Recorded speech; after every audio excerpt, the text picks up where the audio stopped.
రావాలి, ప్రజలు చూడాలని చెప్పి మేము డిమాండ్ చేస్తూ ఉన్నాం. అసెంబ్లీని ప్రత్యేకంగా 2 రోజుల పాటు సమావేశానికి పిలవండి.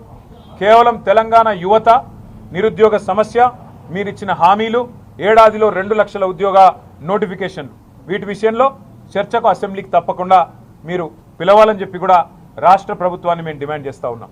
మీకు చిత్తశుద్ధి ఉంటే రాహుల్ గాంధీ గారు అశోక్ నగర్కి వచ్చి చెప్పిన మాట నిజమే అయితే మొదటి సంవత్సరంలో ఇస్తాం 2 లక్షల ఉద్యోగాలని చెప్పిన మాటలో అనుమాత్రం వాస్తవం ఉన్నా, లేదా మీరు ఇచ్చిన హామీలో నిజాయితీ ఉన్నా వెంటనే ప్రభుత్వం స్పందించాలి. పిల్లల కోసం ఒక 2 రోజుల పాటు కూలంకషంగా చర్చించడానికి, వేరే బిజినెస్ వద్దు, 2 రోజులు కూలంకషంగా ఈ రాష్ట్ర నిరుద్యోగ యువత కోరుకుంటున్న విధంగా ప్రత్యేకంగా శాసనసభ సమావేశాలు పెట్టాలని చెప్పి మేము, స్పెషల్ అసెంబ్లీ సెషన్ పిలవాలని చెప్పి మేము కాంగ్రెస్ పార్టీని డిమాండ్ చేస్తూ ఉన్నాం. అట్లాగే పెద్దలు రాహుల్ గాంధీ గారిని కూడా మేము డిమాండ్ చేస్తున్నాం. మీరే చెప్పినారు, ఇక్కడ స్థానిక నాయకులు చెప్తే తెలంగాణ యువత నమ్మలేదు. ఇవాళ 2 ఉద్యోగాలు ఊడగొడితే మీకు 2 లక్షల ఉద్యోగాలు ఇస్తామని మాటిచ్చారు. కేసీఆర్ ఉద్యోగం, కేటీఆర్ ఉద్యోగం ఊడగొట్టండి, 2 ఉద్యోగాలు ఊడగొడితే మీకు 2 లక్షల ఉద్యోగాలు ఇస్తామని మీరు చెప్పారు. మీకు 2 ఉద్యోగాలు వచ్చినాయి. రేవంత్ రెడ్డి గారికి 1 ఉద్యోగం వచ్చింది, రాహుల్ గాంధీ గారికి ఇంకో ఉద్యోగం వచ్చింది. మరి వాళ్ళ రాहुल गांधी गाరు నేను అడుగుతా ఉన్నా, आप भी गौर करिए, आज तेलंगाना की जो यहाँ की युवा है, जिनको आपने वादा किया था 2 लाख युवाओं को रोजगार देने का पहले ही साल में, आज करीब 22 महीना हो गया, दूसरे साल भी खत्म होने को आया आपके कांग्रेस गवर्नमेंट का, आज तक 6000 से ज्यादा आप रोजगार नहीं दे पाए, गवर्नमेंट एम्प्लॉयमेंट नहीं दे पाए. ये सच है. राहुल जी, इलेक्शन के दौरान आना, वादा करना, फिर बाद में मुखर जाना, फिर बाद में कभी भी नहीं आना युवा से मिलने, ये राजनीति नहीं होती है. आपने जो वादा किया कि पहले ही साल 2 लाख युवाओं को रोजगार देंगे, सरकारी मुलाजमात में मौका देंगे, ये तो आपने किया नहीं, निभाया नहीं.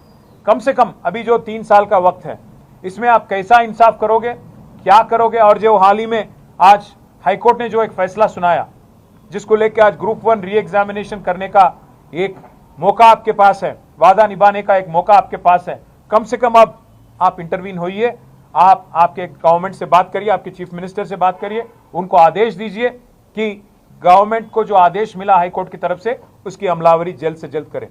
రాహుల్ గాంధీ గారిని మేము కోరుతున్నాం, మీరు వెంటనే ముఖ్యమంత్రి గారితో మాట్లాడండి. మీరు ఇచ్చిన 2 లక్షల ఉద్యోగాలనే మాట మోసపూరితమైన మాట అని ఇప్పటికే తెలంగాణ యువత అర్థం చేసుకున్నది. మీకు నిజంగా ఏమన్నా కొద్దిగా నిజాయితీ మిగిలి ఉన్నా వెంటనే ఈ గ్రూప్ 1 పరీక్ష విషయంలో చిత్తశుద్ధిగా రీ ఎగ్జామినేషన్ వెంటనే పెట్టే విధంగా మీరు ముఖ్యమంత్రి గారికి ఆదేశాలు ఇచ్చి మీరు మీ నిజాయితీని రుజువు చేసుకోవాలని చెప్పి కూడా కోరుతూ, మరి మా పార్టీ తరఫున మళ్ళొకసారి మా డిమాండ్లు పునరుద్ఘాటిస్తా ఉన్నాం. 1 రీ ఎగ్జామినేషన్ పెట్టాలి, వెంటనే ప్రభుత్వం ముందుకు రావాలి, బేసిజానికి పోవద్దు, నెంబర్ 1. రెండవది జ్యుడిషియల్ కమిషన్ ఒకటి వేయాలి. సిట్టింగ్ హైకోర్టు జడ్జి కానీ, సిట్టింగ్ సుప్రీంకోర్టు జడ్జి కానీ, లేదా రిటైర్డ్ న్యాయమూర్తి ద్వారా కానీ వెంటనే వారి ద్వారా ఈ పరీక్షలో ఎక్కడ ఎవరు సీట్లు అమ్ముకున్నారు, ఏ రకంగా ఈ అవకతవకలు జరిగినాయి బయటికి రావాలి. ఇందులో దోషులు ఎవరో దొరకాలి, కాంగ్రెస్ పెద్దలా లేకపోతే ఇంకా బయట ఎవరైనా బ్రోకర్లా బయటికి రావాలని చెప్పి కూడా, బయటికి నిజం రావాలంటే జ్యుడిషియల్ కమిషన్ వేయండి. మూడవది మళ్ళీ డిమాండ్ చేస్తూ ఉన్నాం, 2 లక్షల ఉద్యోగాల విషయంలో నిజాయితీ ఉంటే, ఈ ప్రభుత్వానికి చిత్తశుద్ధి ఉంటే స్పెషల్ అసెంబ్లీ సెషన్ పెట్టండి. రాష్ట్ర యువత తరఫున మేము డిమాండ్ చేస్తున్నాం. మేము సమగ్రమైన డేటాతో వస్తాము, పూర్తిగా ప్రిపేర్ అయ్యి వస్తాము. మీరు కూడా పూర్తిగా ప్రిపేర్ అయ్యి రండి. 2 రోజులు దీని మీద చర్చిద్దాం. 2 లక్షల ఉద్యోగాల కోసం 2 రోజులు పెద్ద విషయం కాదు. వెంటనే ముఖ్యమంత్రి గారు, స్పీకర్ గారు స్పందించి ప్రత్యేక అసెంబ్లీ సెషన్లు పెట్టి మరి వారి నిజాయితీని రుజువు చేసుకోవాలని చెప్పి తెలంగాణ యువత తరఫున నేను డిమాండ్ చేస్తూ, మరి ఇవాళ ఈ పోరాటం ఏదైతే పిల్లలు గెలిచారో వారికి హృదయపూర్వకంగా మా అభినందనలు. ఎందుకంటే ఈ పోరాటంలో ఏ రాజకీయ పార్టీ లేదు, పిల్లలు నిజాయితీగా కొట్లాడినారు, రోడ్లెక్కి కొట్లాడినారు. వారందరికీ నా అభినందనలు. ప్రభుత్వానికి ఇంకొక డిమాండ్ కూడా నేను చేస్తా ఉన్నా, మర్చిపోయాను. పిల్లల మీద కేసులు పెట్టారు ఈ పోరాటం చేస్తుంటే, ఆ కేసులు కూడా బేషరతుగా ఉపసంహరించుకోవాలి. ఇక్కడ ఆస్మా అనే అమ్మాయి ఉంది, ఆ అమ్మాయి అక్కడ ఒక పీసీఓ దగ్గరికి పోయి ఫోన్ చేసుకుంటుంటే ఇంటికి, ఆ అమ్మాయి మీద కూడా మీరు ఇక్కడ ఏదో ముఖ్యమంత్రి గారు మంత్రి గారు వస్తున్నారు, వారిని అడ్డుకోవడానికి మీరు ఇక్కడ వచ్చినారని చెప్పి ఆ అమ్మాయి మీద కేసు పెట్టినారు.